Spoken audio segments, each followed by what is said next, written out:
നമസ്കാരം. ഇതല്ല പ്രതീക്ഷിച്ചത് പ്രധാനമന്ത്രി. നിരാശയാണ് ബാക്കിയാകുന്നത്. മോദിയുടെ സന്ദർശനം നൽകിയത് വലിയ നിരാശ. ചരിത്രത്തിൽ ആദ്യമായിട്ട് തിരുവനന്തപുരം കോർപ്പറേഷൻ ഭരണം BJP പിടിച്ചതിന് പിന്നാലെ ആദ്യമായിട്ട് തിരുവനന്തപുരത്തെത്തിയ പ്രധാനമന്ത്രി നരേന്ദ്രമോദി വൻകിട പദ്ധതികൾ പ്രഖ്യാപിക്കും എന്നൊക്കെയായിരുന്നു പ്രതീക്ഷിച്ചിരുന്നത്. പക്ഷെ ഒന്നും പ്രഖ്യാപിച്ചിട്ടില്ല എന്നുള്ളതാണ്. പ്രധാനമന്ത്രിയുടെ തിരുവനന്തപുരം സന്ദർശനത്തിനോടനുബന്ധിച്ച് വൻകിട പദ്ധതികളുടെ പ്രഖ്യാപനം ഉണ്ടാകുമെന്നുള്ള സൂചനകൾ പാർട്ടിയുടെ ഭാഗത്തു നിന്ന് അടക്കമുണ്ടായിരുന്ന സാഹചര്യത്തിലാണ് എല്ലാവരും വ്യക്തമായിട്ടുള്ള ആകാംക്ഷയോടുകൂടി കാത്തിരുന്നത്.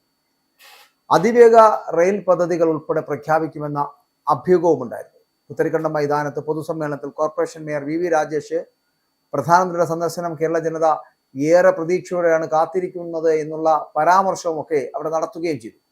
കോർപ്പറേഷനിലെ 51 BJP കൗൺസിലർമാർ മാത്രമല്ല, വിജയിച്ചു വന്ന 101 കൗൺസിലർമാരും പ്രധാനമന്ത്രിയുടെ വരവിനെ ഏറെ ആകാംക്ഷയോടെയാണ് കാത്തിരിക്കുന്നത് എന്നുള്ള രാജേഷിന്റെ പറച്ചിലുകളും ചിലപ്പോൾ അമിത പ്രതീക്ഷ ഉണ്ടാക്കിയിരിക്കാം എന്നുള്ള കാര്യത്തിൽ തർക്കമില്ല.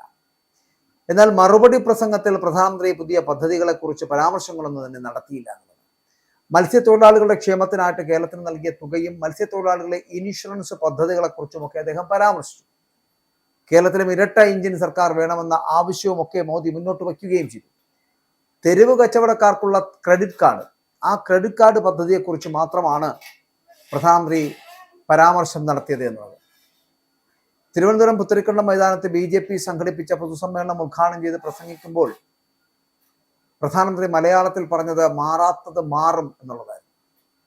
ആ പരാമർശം നടത്തിയിരുന്നു. പക്ഷേ തിരുവനന്തപുരത്തിന്റെ വികസനത്തെ ഇടത് വലത് മുന്നണികൾ പതിറ്റാണ്ടുകളായി പിന്നോട്ടടിക്കുകയാണ് എന്നും എന്നാൽ ഇനി അതിന് മാറ്റം ഉണ്ടാകണമെന്നും ഒക്കെ പ്രധാനമന്ത്രി വല്ലാതെ ആവശ്യപ്പെടുന്നുണ്ടായിരുന്നു.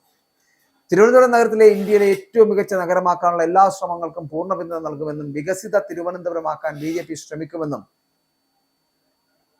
ഈ അനന്തപുരിയിലെത്തിയത് അല്ലെങ്കിൽ അനന്തപുരിയുടെ പാവന ഭൂമിയിൽ വരാൻ കഴിഞ്ഞാൽ സൗഭാഗ്യമെന്നും ഒക്കെ പറഞ്ഞു പോയ പ്രധാനമന്ത്രി പക്ഷേ ഒരിക്കലും വികസന സ്വപ്നങ്ങൾ എന്താണ്, പദ്ധതികൾ എന്താണ് എന്ന് പ്രഖ്യാപിക്കാൻ പോയില്ല. പകരം പ്രധാനമന്ത്രി അയ്യങ്കാളിയെയും ശ്രീനാരായണ ഗുരുവിനെയും മന്നത്തു പത്മനാഭനെയൊക്കെ അനുസ്മരിക്കുവാൻ മറന്നില്ലായിരുന്നു. തിരുവനന്തപുരം കോർപ്പറേഷനിൽ BJP ഭരണം നേടിയതിനെ ഗുജറാത്തിലെ അഹമ്മദാബാദ് കോർപ്പറേഷനിലെ 1987 വിജയവുമായിട്ടാണ് പ്രധാനമന്ത്രി താരതമ്യം ചെയ്തത് എന്നുള്ളതാണ്. മേയർ VV രാജേഷിനെ ചേർത്ത് പിടിച്ച് പ്രധാനമന്ത്രി ആശ്ലേഷിക്കുന്നതടക്കം വലിയ കാഴ്ചയായിട്ട് മാറുകയും ചെയ്തു. അതൊക്കെ നല്ല കാര്യങ്ങൾ തന്നെയാണ്. നിങ്ങൾക്ക് ഭരണം പിടിക്കുവാൻ കഴിഞ്ഞതിൽ അഭിമാനിക്കുകയും ചെയ്യാം. പക്ഷെ ഞങ്ങൾ പ്രതീക്ഷിച്ചിരുന്നത് തിരുവനന്തപുരത്തെ തുറമുഖ നഗരമായി പ്രഖ്യാപിക്കുമെന്നായിരുന്നു. വീടില്ലാത്തവർക്ക് എല്ലാവർക്കും വീട് നൽകുമെന്നുള്ള പ്രഖ്യാപനമായിരുന്നു. അങ്ങനെ പ്രധാനമന്ത്രിയുടെ സന്ദർശനത്തിൽ വലിയ പ്രഖ്യാപനങ്ങൾ, ഇതൊക്കെയായിരുന്നു നമ്മുടെ പ്രതീക്ഷ എന്ന് പറയപ്പെടുന്നത്. പക്ഷേ പ്രധാനമന്ത്രി നരേന്ദ്രമോദി തിരുവനന്തപുരത്തെ തുറമുഖ നഗരിയായി പ്രഖ്യാപിക്കുമെന്നുള്ള പ്രതീക്ഷ അസ്ഥാനത്തായി. അങ്ങനെ പ്രഖ്യാപിച്ചിരുന്നെങ്കിൽ രാജ്യത്തെ വലിയ പ്രമുഖ നഗരങ്ങളായിട്ടുള്ള മുംബൈ, കൊൽക്കത്ത എന്നിവയ്ക്ക് പുറമെ അല്ലെങ്കിൽ എന്നിവയ്ക്ക് സമാനമായിട്ടുള്ള അനുബന്ധ പദ്ധതികൾ വരുമെന്നുള്ളത് നമുക്ക് മനസ്സിലാക്കാൻ കഴിയുമായിരുന്നു. അതുപോലെ തന്നെ വീടില്ലാത്തവർക്ക് 5 വർഷത്തിനകം വീടും എന്നുള്ളൊരു പദ്ധതി മുന്നോട്ട് വെച്ചു, അതിന്റെ ലക്ഷ്യം മുന്നോട്ട് വെച്ചു. പക്ഷെ എന്നാൽ അതൊന്നും നടന്നില്ല എന്നുള്ളതാണ് യാഥാർത്ഥ്യം. വിഴിഞ്ഞം രാജ്യാന്തര തുറമുഖം കേന്ദ്രീകരിച്ചുള്ള നഗരവികസന മാതൃകയാണ് ഫോർട്ട് സിറ്റി പ്രഖ്യാപനത്തിലൂടെ ലക്ഷ്യമിടുന്നത് എന്നായിരുന്നല്ലോ പറഞ്ഞിരുന്നത്. കേന്ദ്ര ഷിപ്പിംഗ് മന്ത്രാലയത്തിന്റെ പേരിൽ പ്രത്യേക പരിഗണനയിലേക്ക് തിരുവനന്തപുരം വരുന്നതോടെ അനുബന്ധ വ്യാപാര വാണിജ്യ ശൃംഖല തന്നെ രൂപപ്പെടുന്നതാണ് കരുതുന്നത് പോലും. പക്ഷെ ഇവിടെ മുംബൈ, ചെന്നൈ, കൊൽക്കത്ത, ഗുജറാത്തിലെ കണ്ല, കർണാടകത്തിലെ മാംഗ്ലൂരു എന്നിവയൊക്കെ ഇതിന് ഉദാഹരണമായിട്ട് നമുക്ക് പറയാമെങ്കിൽ കൂടിയും അത്തരത്തിലൊന്നും പറയുവാനോ ഇങ്ങനെയൊക്കെ ആകുമെന്ന് പ്രഖ്യാപിക്കുവാനോ പ്രധാനമന്ത്രി തയ്യാറായില്ല എന്നുള്ളതാണ്. പ്രധാനമന്ത്രി ആവാസ് യോജന പ്രകാരം വീടില്ലാത്ത എല്ലാവർക്കും 5 വർഷത്തിനകം വീട്, ജൽജീവൻ മിഷൻ വഴി എല്ലാവർക്കും കുടിവെള്ളം, സൂറത്ത് നഗരത്തിന്റെ മാതൃകയിൽ വെള്ളക്കെട്ട് നിവാരണ പദ്ധതി, ഇൻഡോർ നഗരത്തിന്റെ മാതൃകയിൽ മാലിന്യ നിർമ്മാർജ്ജനം തുടങ്ങിയവയൊക്കെ കോർപ്പറേഷന്റെ വികസന രേഖയിൽ ഉൾപ്പെടുത്തുകയും ചെയ്തിട്ടുണ്ട്. നമുക്കറിയാം, തിരുവനന്തപുരത്തെ കലാകായിക മത്സരങ്ങളുടെ കേന്ദ്രമാക്കുക എന്നതൊരു ലക്ഷ്യമായിരുന്നു, ഒരു നിർദ്ദേശമായിരുന്നു. പക്ഷെ അത് നടന്നില്ല. അനുയോജ്യമായിട്ടുള്ള കാലാവസ്ഥ, രാജ്യാന്തര നിലവാരമുള്ള സ്റ്റേഡിയം, കൂടാതെ ദേശീയ ഗെയിംസിന് കൊണ്ടുവന്ന അടിസ്ഥാന സൗകര്യങ്ങൾ എന്നിവയൊക്കെ പ്രയോജനപ്പെടുത്തുകയോ നവീകരിക്കുകയോ ചെയ്ത് 2036 ഒളിമ്പിക്സിൽ ചിലയിടങ്ങളിൽ ഒളിമ്പിക്സ് വേദിയാക്കുകയാണ് ലക്ഷ്യമെന്ന് പറയപ്പെടുന്നത്. അങ്ങനെ ഇക്കാര്യങ്ങൾ അടങ്ങുന്ന ബ്ലൂ പ്രിന്റ് പ്രധാനമന്ത്രി നരേന്ദ്രമോദിക്ക് സമർപ്പിക്കുകയും ചെയ്യും.